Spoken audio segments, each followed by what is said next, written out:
games come in all forms of difficulty. Some can be so piss easy you can finish the game in a single sitting. Games like Sonic Forces and Knack easily come to mind as easy games, though other games, especially older ones, can provide an actual challenge. One that I yearn for. Contra, Castlevania, Sonic Unleashed, and the original Devil May Cry come to mind as being quite challenging. And then we have Bloodborne.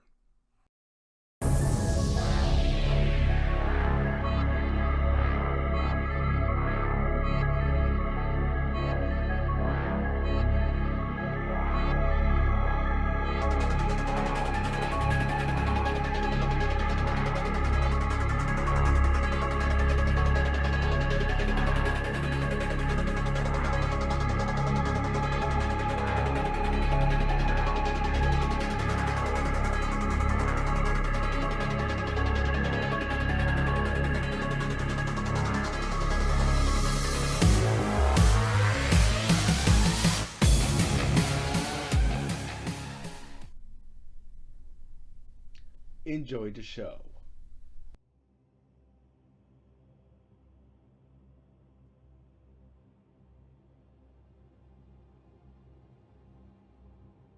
Hello everyone and welcome back to a brand new review. For tonight I'll be taking a look at Bloodborne, a game I have heard quite mixed opinions about, and one that I'm familiar with the developers. I got this game while it was on sale for around $18. So here's the question. Is Bloodborne any good? And is it one I could recommend to you? Let's find out. Before we actually start the review, I should note that this is a PlayStation exclusive title. Sorry Xbox, Switch, and PC owners. Bloodborne is a 3D action RPG released for the PlayStation 4 in March of 2015. It was developed by From Software, a developer that I am quite familiar with due to another title of theirs, that being Dark Souls 3. Bloodborne actually started development back in 2012, I want to say over a year after the original Dark Souls was released. At the time, Bloodborne went under the working title of Project Beast, and it was inspired by the works of horror authors such as H.P. Lovecraft, who is mostly known for the Cthulhu mythos, and Bram Stoker, who is widely regarded for Dracula, along with real-world places such as Romania and the Czech Republic. The reason why Bloodborne looks the way it does is because the director, Hidetaka Miyazaki, wanted to create a new IP as well as something fresh and new and not just another Souls game, while at the same time Sony wanted a new IP to be made exclusively for, at the time, upcoming PlayStation 4. In all honesty, that's all I can gather about Bloodborne's development. Plus, I bet you all are getting sick and tired of me giving basically a history lesson about what went on behind the scenes. So without further ado, let's talk about the story. Alright, so Bloodborne takes place in Yharnam, a rundown gothic city known for its medical advances where they use blood.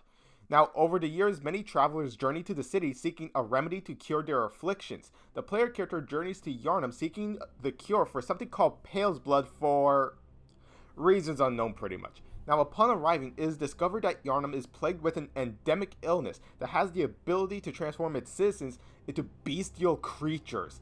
So the player character must traverse through the streets of Yharnam during the night of the hunt and overcome its violently deranged inhabitants and horrifying monstrosities in order to stop the source of the plague and escape Yharnam. Now keep in mind I had to look this up because just like other From Software games before Sekiro, the story is quite vague and you're instantly thrown into this world without any given context. So from here on out, it's up to you to figure out the overall lore. Or you could just watch lore discussion channels like Vati Vidya if you want to learn more. Overall, I do like the mysterious atmosphere the minimal story offers, giving you creative freedom to piece together what has happened before and during the event of the game.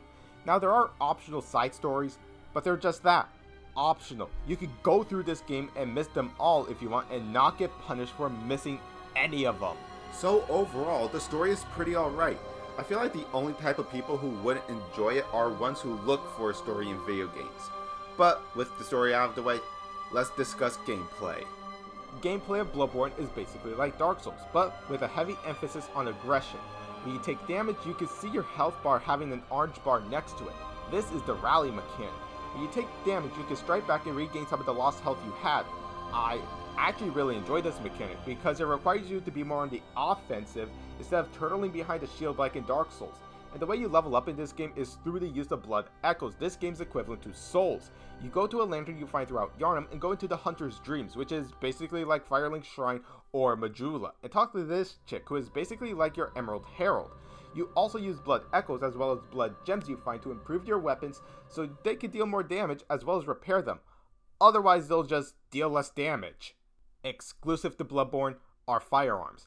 They basically replace shield for the most part in this game. If you press the L2 trigger, you fire the gun. Press it at the right time, you can stagger your foe, allowing you to deal massive damage to them. Now, I would love to discuss co-op because from what I heard, it utterly breaks the game. But I can't play co-op because fuck PlayStation Plus. I mean, for fuck's sake, why would I need a PlayStation Plus membership to play online when back on the PS3, I could just play something like Call of Duty Black Ops 2 online with no hassle? It makes zero sense here. Okay. Time to get a big complaint I have about the game. You cannot remap the button layout. For those who don't know, in games like the original God of War series, you use square to use light attacks and triangle to use heavy attacks. That's good. In Bloodborne and Dark Souls, however, you use R1 for light attacks and R2 for heavy attacks. This is confusing and overall dumb. So, outside of the fact you cannot remap buttons to help suit your muscle memory, the gameplay is quite alright. Visually, it's pretty great. From what I've heard, Bloodborne was made using the Unreal Engine and it shows. Visually, Yharnam is amazing, enemies look grotesque and monstrous, and the player character and NPCs all look great as well. In terms of OST, however, it's mainly reserved for boss fights, but other than that, it's okay. So, let's recap everything. I think the story is good, gameplay is alright, visually it's amazing, and OST, it's just okay. Here are my final thoughts. Overall, while I do like From Software, Bloodborne is honestly too much for me. From the fact that I cannot remap buttons to my liking, this is honestly pretty mediocre to me.